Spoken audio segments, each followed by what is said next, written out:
Bismillahirrahmanirrahim. Alhamdulillahirabbil alamin.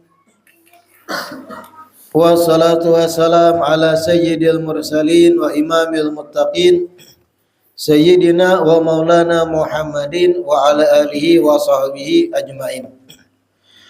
Alhamdulillah, segala puji kembali dan selalu terhatur kehadirat Allah yang masih memanjangkan umur, melimpahkan kesehatan, keafiatan pada kita seberataan, sehingga diperjumpakan lagi di majelis ilmu kita yang mudah-mudahan bujur-bujur membawa kita pada kebaikan-kebaikan di dunia dan terlebih di akhirat. Amin ya rabbal alamin. Faslun fima yahrumu 'alal muhdithi. Melanjutkan kitab Al-Mukhtasar Al-Latif, masuk pada fasal fima yahrumu 'alal muhdithi. Apa saja yang diharamkan bagi seseorang yang berhadas. Apa saja yang diharamkan bagi seseorang yang batal wudu, bahasa lainnya. Wa man intaqadha wudu'uhu, siapa orang yang wudunya batal, haruma alaihi, maka haram baginya as-salatu, sembahyang, baik itu sembahyang fardu, baik itu sembahyang sunat, baik itu sembahyang jenazah. Sembahyang atau sholat dengan semua jenisnya. Yang kedua, haram bagi yang batal wudu at-tawaf, ibadah tawaf, mengelilingi Ka'bah. Baik halnya tawaf bagian rukun haji atau rukun umrah atau tawaf sunnah atau tawaf yang fardu, bahasa lainnya. Yang ketiga, haram bagi yang batal wudu masul mushaf, menjapai mushaf. Apa yang dimaksud mushaf? Supaya lebih nyaman, Al-Quran.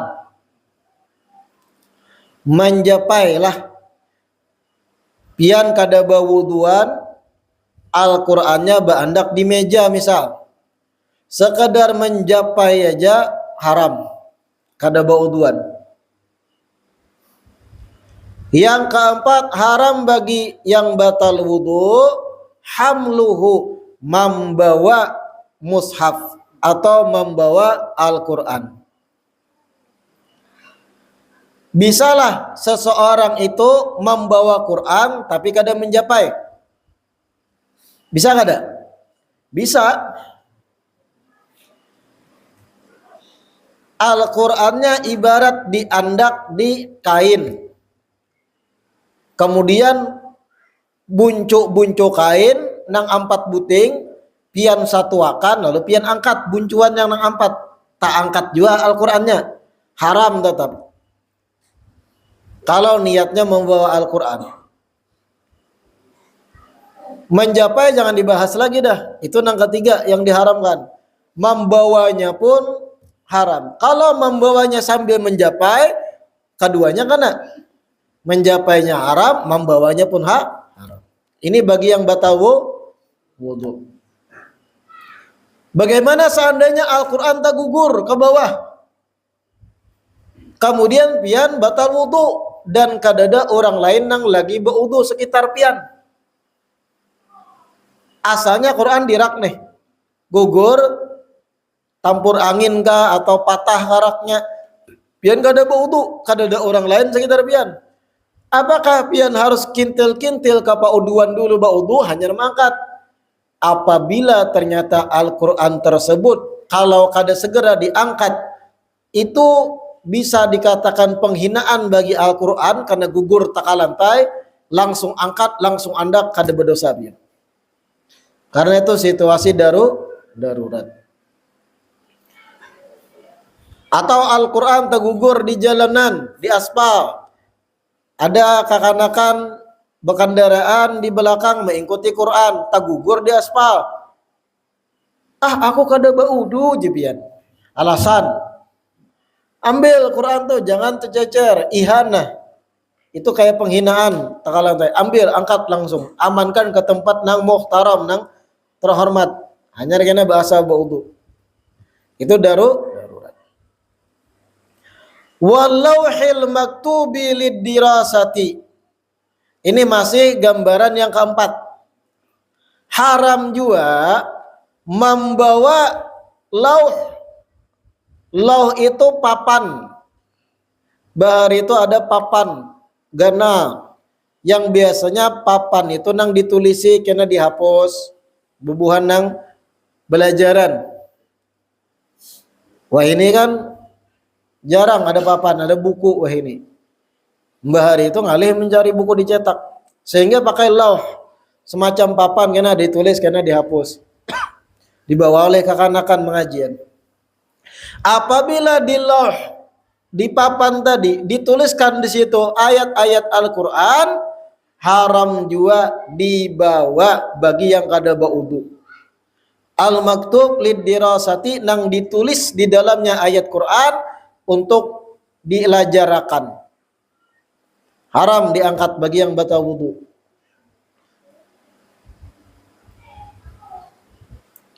Wa yahillu hamluhu fi amti'atin aw darahima. Dan halal membawa Al-Quran apabila bersamaan dengan barang-barang atau bersamaan dengan dirham-dirham. Kayak apa maksudnya? Pian berisi tas. Tas itu sudah pian andak Al-Quran dari asal ketika pian masih berwudu. Di dalam tas itu bukan hanya ada Al-Quran, tapi ada juga amtiah, barang-barang. Ada pulpen, ada buku tulis, ada HP, ada minyak kayu putih, caplang, presker. Ada obat-obatan dalam tas. Selain mushaf tuh ada barang lain. Boleh pian membawa tas tersebut, tapi usahakan niatkan membawa barang-barang tadi selain Al-Quran. Boleh gitu. Tapi ingat, kadada sentuhan langsung dengan mushafnya. Kalau sentuhan langsung tuh masuk nang ketiga, mas menyentuh tadi haram. Wa yahillu hamluhu lis-sabi al-mumayyiz. Dan mushaf halal dibawa oleh anak kecil yang tamyiz tapi belum balik. Wa massuhu lidirasati, dan halal bagi anak kecil nang tamyiz belum balik untuk memegang Al-Quran dengan tujuan belajaran. Jadi kakanakan halus nang belum balik tapi tamyiz. Apa tamyiz itu? Ketika kakanakan sudah bisa membedakan mana yang bagus, mana yang kada. Sebagian ulama mengatakan anak yang tamyiz itu ketika kakanakan tahu mana yang baik, mana yang buruk. Tahu bahwa api itu panas, tahu bahwa pisau itu tajam bahaya. Ya kan ada kakanakan yang halus-halus kada mengerti api itu panas hendak dijajapainya. Ketika kakanakan sudah paham api panas, lading itu bahaya tajam, itu dikatakan tamyiz kakanakan tuh. 7 tahun, 6 tahun. Sebelum inya balik. Kalau inya balik berlaku dah hukum syariat baginya. Nah kayak dewasa tuh, kayak kita. Ada boleh memegang Al-Quran kecuali bau. Nah ini yang dimaksud wa yahillu hamluhu lis-sabi al-mumayyiz. Halal membawa Al-Quran bagi kakanakan halus nang sudah tamyiz. Wa massuhu, dan halal jua baginya memegang Al-Qur'an lidirasati dengan tujuan belajaran. Ini 4 hal yang diharamkan bagi orang yang batal wudu. Pertama tadi salat dengan aneka macam bentuk salatnya, fardunya, sunatnya. Yang kedua tawaf, baik tawaf ifadah, tawaf sunnah, tawaf wada, ada boleh tanpa bauduan, haram. Yang ketiga menjapai Al-Quran, menjapai mushaf, haram, gak ada boleh ketika batal wudu. Yang keempat membawanya, meskipun kada berjapaian, haram, kecuali tadi berbarengan dengan barang-barang tanpa ada sentuhan secara langsung. Kenapa sampai Al-Quran begitu dahsyatnya, kada boleh sembarang diangkat dijapai kecuali yang baudu? Karena sesuatu yang terhormat harus dilakukan dengan cara-cara yang terhormat.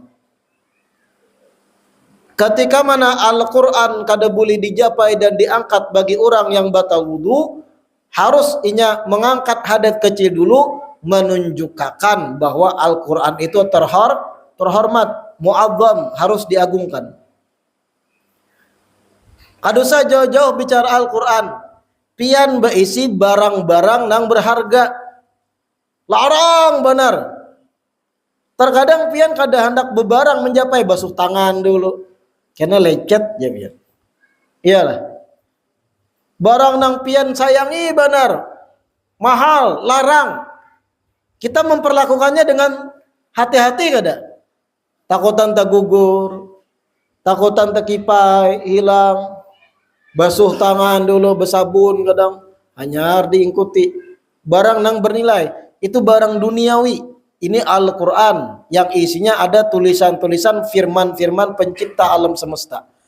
Wajar harus sangat diagung. Sesuatu itu kalau agung dan terhormat, cara-cara menjapai dan menyentuhnya pun harus terhormat. Dengarkan binianai, kalau pian hendak jadi wanita terhormat binianai, maka jangan jual murah lawan lakian, hakun bejapaian lawan lakian, hakun bersalaman lawan lakian bukan mahram, bukan mahram kah bukan muhrim semalam. Semakin seorang wanita itu kada mudah dijapai, apalagi diangkat. Semakin seorang wanita kada pernah berjapaian lawan lakian yang bukan mahram, maka wanita itu agung, terhormat inya. Tapi kalau sudah si Udin menjapai, si Joko menjapai, si Torus menjapai, Barataan menjapai, Misran menjapai, misal ngaran contoh, maka binian nangga itu banyak jejapaian lawan lakian yang bukan mahram, kada terhormat laginya. Nah kayak pian memperlakukan barang, pian ada bisi barang nang pian kada terlalu agungkan biasa, habis ngorek hidung pian japai ada apa. Tapi kalau barang itu teragungkan di mata pian terhormat, pian bersihi tangan menjapai supaya kada kena bakteri dan sebagainya. Kayak itu juga binian. Nah ini pelajaran dibalik tentang masalah apa-apa yang diharamkan bagi orang yang batal wudu, yaitu tadi masalah memegang Al-Quran. Kenapa? Al-Quran itu agung, terhormat, harus diperlakukan secara terhormat. Faslun fi adab dakhilil khala. Nah ini fasal tentang adab-adab dakhilal khala, di dalam tempat buang hajat.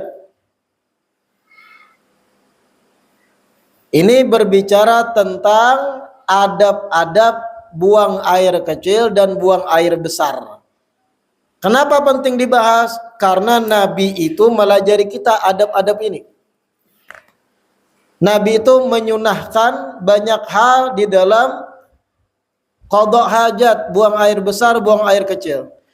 Jadi luar biasanya agama kita, agama Islam, apapun aktivitas manusia itu ada adab, ada aturannya. Diatur oleh Islam. Jadi Islam itu bukan cuma melajari sembahyang, melajari wudhu, melajari di masjid dilanggar kayak apa, bahkan aktivitas normal rutinan manusia pun yaitu qada hajat ada aturannya, ada bebarang. Dan kalau pian menggawi adab-adab ini, pahala gana pian dapat. Apa aja adab-adabnya? Yuqaddimu dakhilul khala'i yasarahu.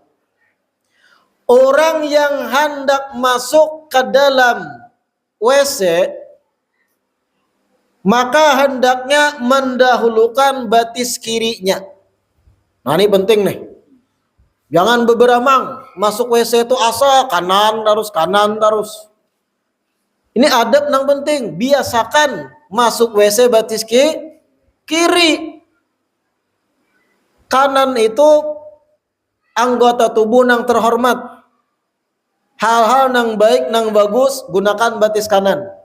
Pian masuk majelis tadi, batis kanan, jangan batis kiri. Pian ke tempat-tempat yang terhormat, masjid, langgar, batis kanan, jangan batis kiri. Tapi kalau tempat-tempat yang buruk, masuk WC, kotor, batis kiri, sunnahnya. Biasakan itu dari wahini sampai ke mati kalau kawan. Tiap pian praktekkan dapat pahala gana pian. Bukan hanya WC, tempat-tempat buruk apapun adabnya batis kiri pian. Pian ke Gunung Batu misal, batis kiri juga. Maaf, pian ke situ. Jangan malah lain. Tapi intinya tempat-tempat yang buruk batis kiri. Paham lah Gunung Batu? Wa idza kharaja yuqaddimu yaminahu. Apabila keluar maka mendahulukan batis kanan. Nah ini ngatakan masuk batis kiri, keluar batis jangan nyanyuk. Mana kanan kirinya, ada juga manusia tuh yang bingung mana kiri mana kanan. Masih bingung ya, harus diingatakan oh ini kanan sekalinya, oh ini kiri aja. Ingatakan batis kiri masuk, keluar batis amun baluncat pangdip baumbai kiri dan kanan. Dapat pahala lah. Wallahu a'lam. Bisa separuh dapat pahalanya. Tapi kalau tadang sar licin kalau. Wala yahmilu dzikrallah. Hendaknya orang yang masuk toilet atau WC kada membawa sesuatu yang ada penyebutan ngaran Allah di dalamnya. Jangan membawa sesuatu yang ada tulisan lafaz Allahnya. Kopiah nih, lihat nih pian sebelum menungkar. Kadang ada kaligrafinya kopiah tuh. La ilaha illallah Muhammad Rasulullah dibawa ke WC, makruh. Dan bisa haram kalau pian niatnya istihza, ihana. Baju pian, baju koko, perhatikan jangan ada lafaz Allahnya dibawa ke WC. Tapi juga perhatikan jangan ada lafaz Allahnya masuk ke dalam WC. HP bang, banyaklah di sini yang masuk WC bawa HP.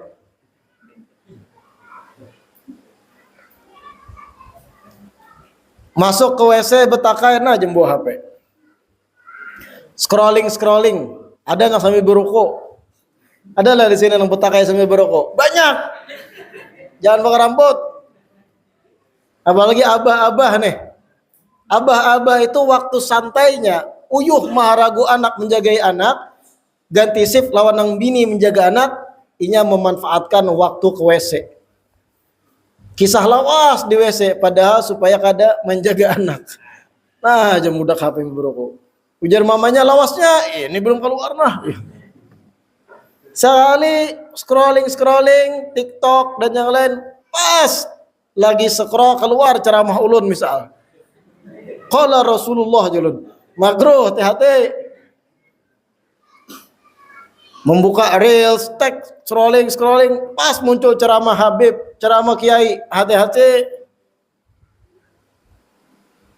jangan bebarang. Atau lagi masuk WC timbulnya adzan HP, kan ada aplikasi itu. Allahu Akbar, Allahu Akbar. Hati-hati mati. Hal-hal yang berkaitan dengan nama dan lafaz Allah jangan dibawa masuk ke dalam WC. Banyaklah nang itu ke WC bawa HP. Nang tak kuring-kuring ini pelakunya nih. Bapak-bapak nang uyuh menjagai anak, kadang waktu santainya dalam WC. Aja baru kok. Iba kadang tiga bilah habis. Bawa korek. Habis dikit pulang.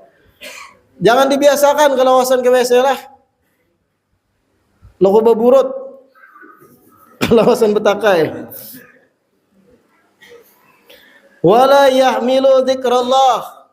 Hendaknya kadang membawa tadi apa-apa yang ada lafaz Allah. Wasma rasulihi wa nahwah.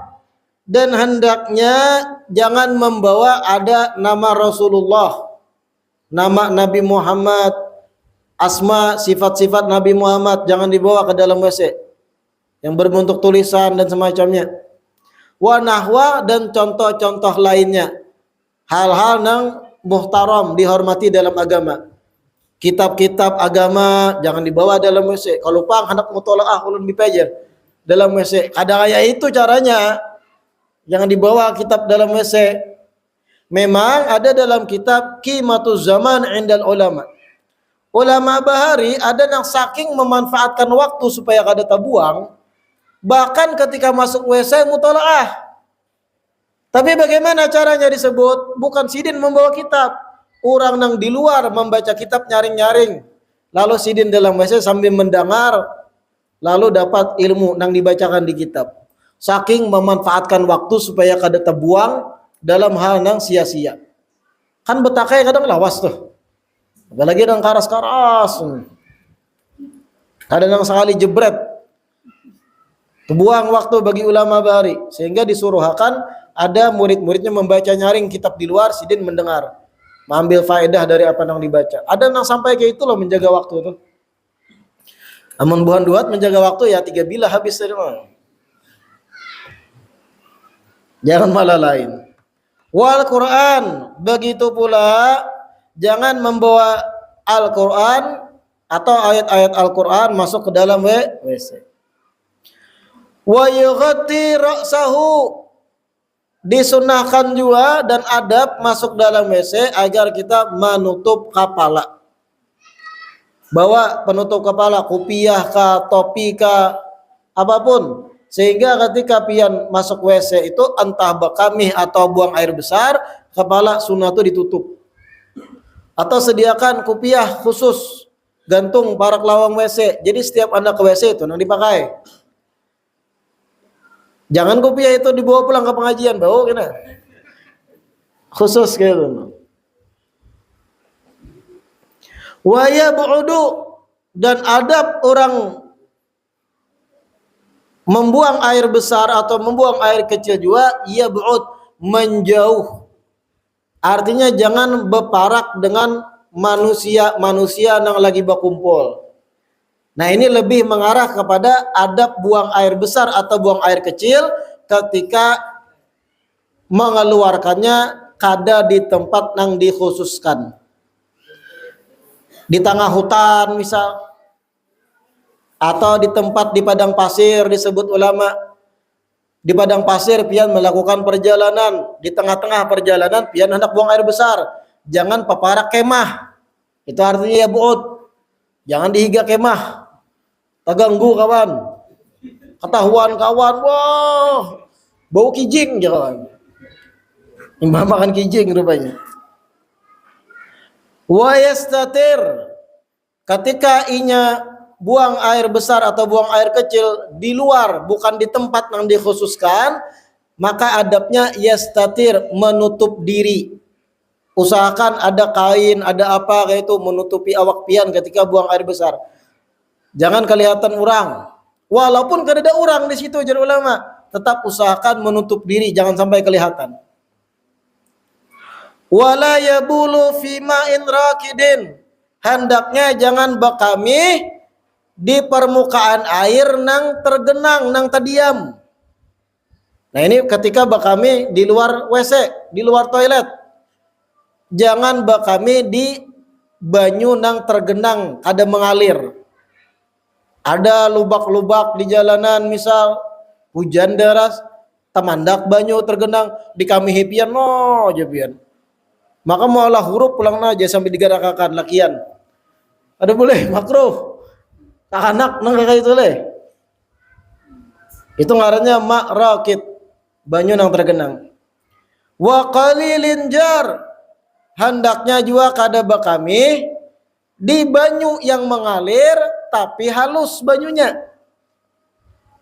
Anak sungai halus benar misal, atau ada parit halus, banyu mengalir situ, jangan dikamihi juga. Lain hanya kalau sungai ganal yang mengalir, nah itu kada makruh. Wajuhrin, dan jangan bakami juga di lubang. Lubang apa maksudnya? Di tanah misal ada lubang, jangan dikamihi. Siapa tahu itu tempat samut kah, atau tempat binatang kah, dan yang lain. Enggak anakan beristilah kadang mencari lubang samut. Jangan. Wa mahabbirih, hendaknya jangan bakami di tengah angin nang deras, angin nang bertiup deras, jangan pian bakami di situ. Kenapa? Tabulik banyu kaminya kawak. Angin deras, pian beristilah bakami menghadapakan ke angin. Takamuha. Itu mahabrih ngarannya. Wadhillin maksud, dan jangan bakami di tempat yang naung yang biasanya itu banyak manusia berlindung dan menaung di situ. Musim panas nih, ada pohon nang rindang, biasanya orang dudukan siang-siang situ. Pas rahatan kosong keadaan orang, pian kamihi. Jangan mengganggu orang, timbul orang sore-sore hendak santai sunap, pani bau orang. Soalnya kami bian. Apalagi bahira, jangan. Malah lain. Watarik, dan jangan bakami atau bahira di jalanan yang dipakai orang. Itu kalau bisa dijelaskan ingin paham pian kenapa? Malah lain. Wa tahta syajaratin mutmiratin wallahu a'lam. Insyaallah kita lanjutkan di perjumpaan berikutnya. Mudah-mudahan yang kita baca hari ini bermanfaat. Mudah-mudahan diistiqamahkan duduk belajar di majelis ilmu. Mudah-mudahan diberikan kemudahan dan taufik mengamalkan apa yang kita baca hari ini. Amin ya rabbal alamin.